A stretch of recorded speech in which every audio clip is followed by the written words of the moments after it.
Well, you might enjoy it more than I do. You don't need me to tell you that the Florida Panthers are the Stanley Cup champions after winning Game 7 last night against the Edmonton Oilers in a very good defensive battle.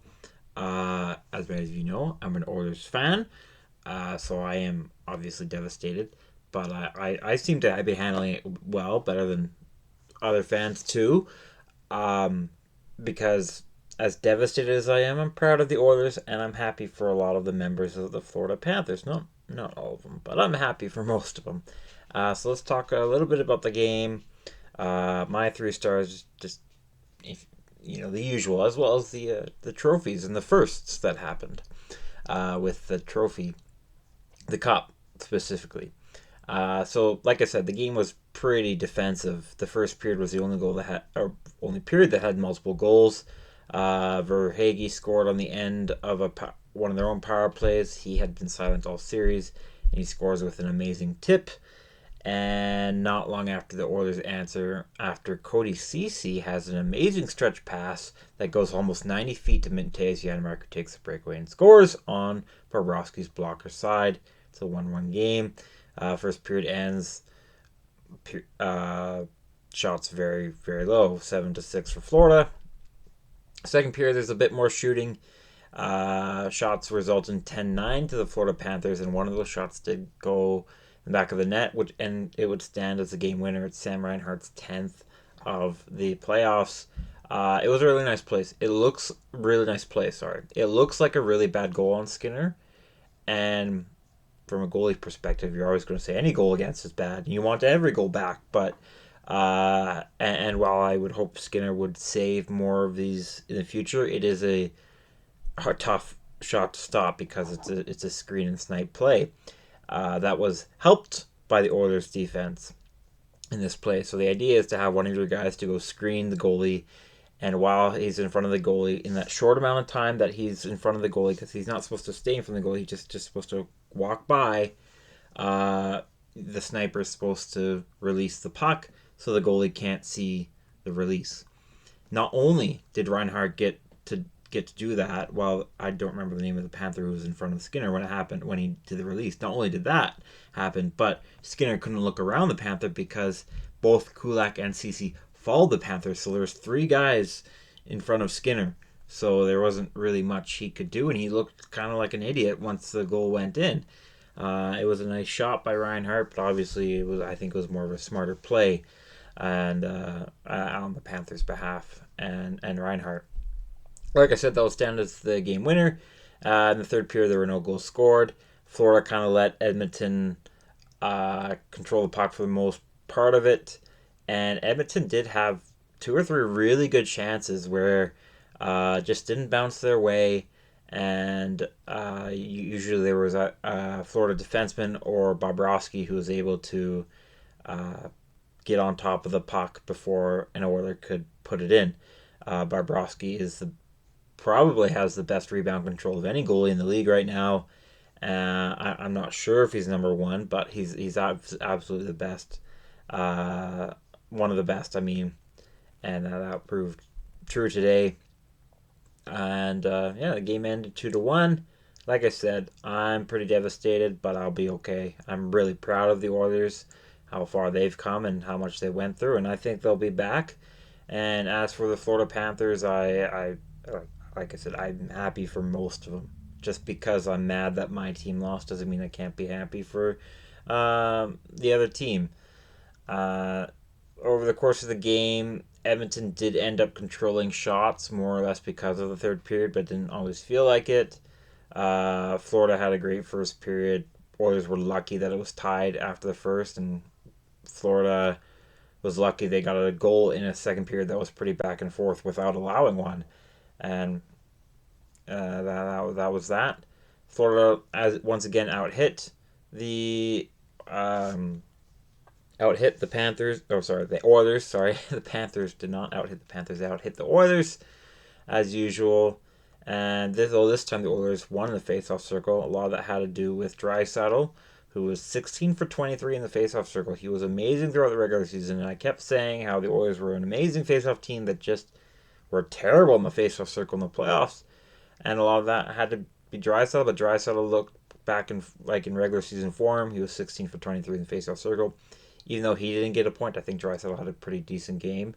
Actually, people say, "Oh, he's bad." Like, yeah, you want your big guys to show up and score points in your game 7, but there's not many people scoring any points in this kind of game, and I thought Draisaitl still had a good game despite that. While we're on the topic of Draisaitl, he had 3 takeaways.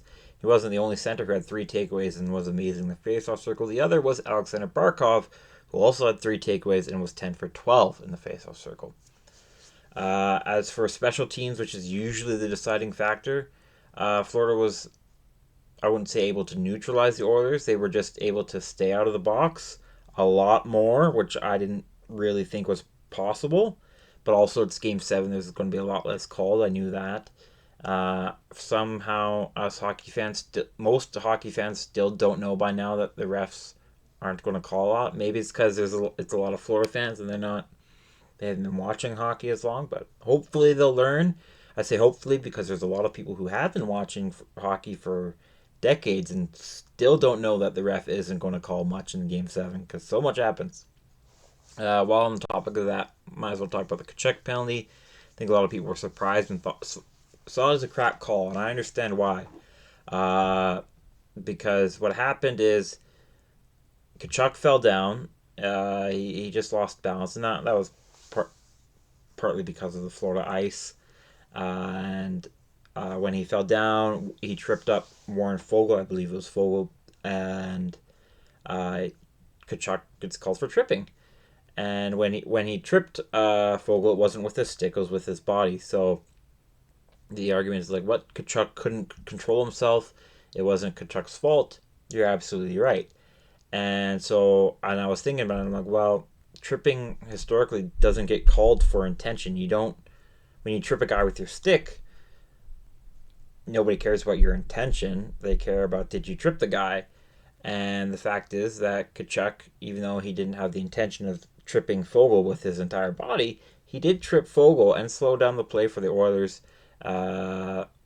It was quite the obstruction. And if you let it go, you'd be forgiven, but players would start saying, oh, the ref is going to let that go, so maybe I can fall down, make it look like it was an accident, and prevent another player from doing something. So I eventually sided with the call, and luckily for the Florida Panthers, that was the only call. So actually, the only penalty that they took was one that was a hard one to avoid. So that, like I've said, I believe it was after Game 5, I said I frankly don't believe that Florida can play a disciplined game, and they did, and they won in Game 7 because of it. However, their own power play wasn't too good, but that's kind of been the case all year. Oilers' penalty kill was also perfect. The goalies, neither was tested too much. Both had some impressive moments, and both, I think, had a really good game.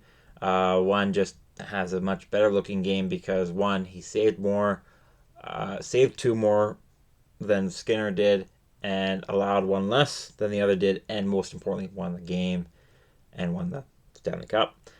So that's Sergei Bobrovsky, who obviously had a better game, but neither goalie was a 3-star for me.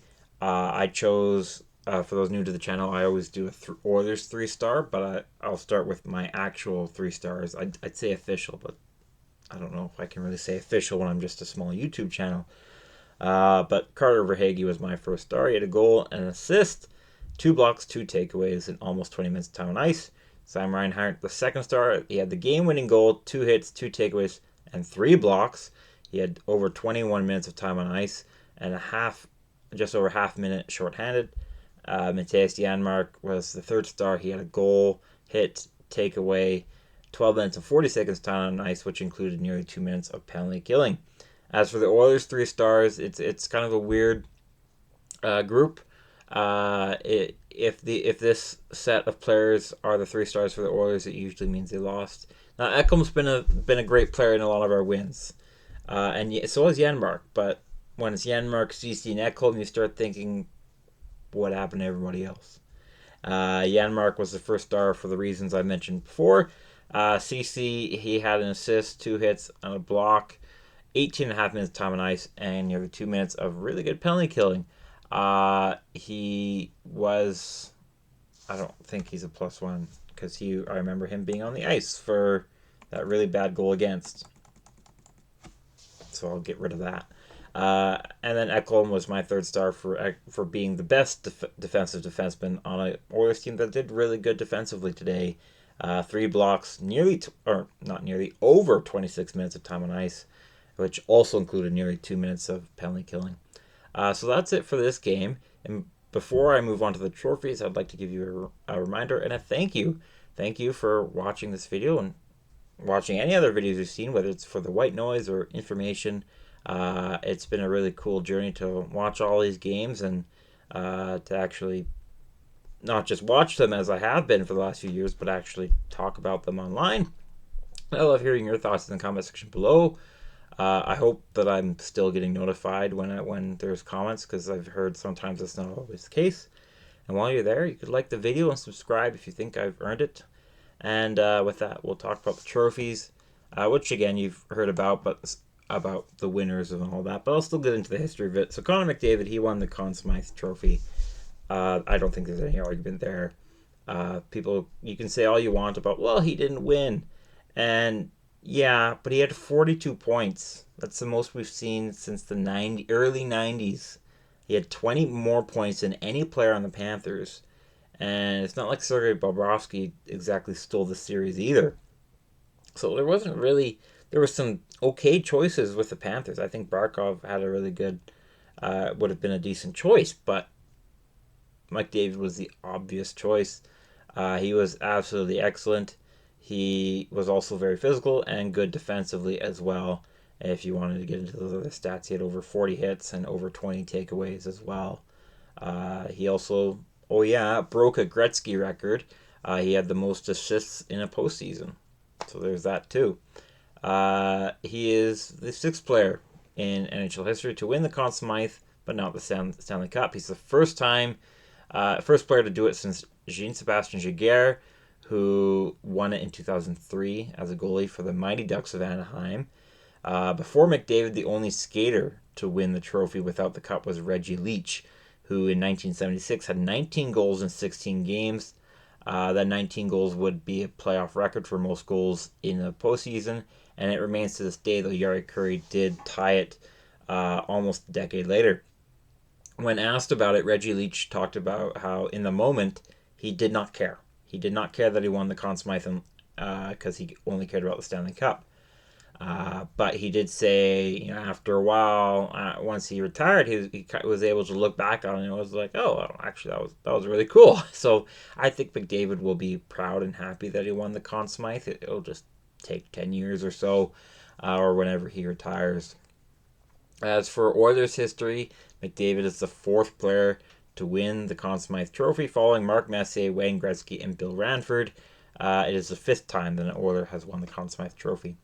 For the Stanley Cup, there's lots of firsts. There's the first Stanley Cup in the Tkachuk family. It's the first Stanley Cup for most of the players.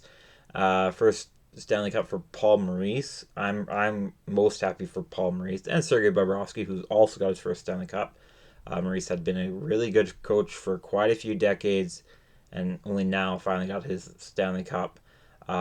He was a coach for the Carolina Hurricanes in the mid-2000s, a really good coach. They fired him. Then the Hurricanes won the Stanley Cup, got rid of that coach, and brought Paul Maurice back. They literally got rid of Paul Maurice just to win the Stanley Cup and then bring him back. That might have been a bad legacy if Paul Maurice didn't end up going to 2 Stanley Cup finals in a row with the Florida Panthers and winning one of them. I really like Paul Maurice, and I'm really happy for him. Again, yes, I'm devastated, obviously, but I'm happy for him. The other notable first was Alexander Barkov.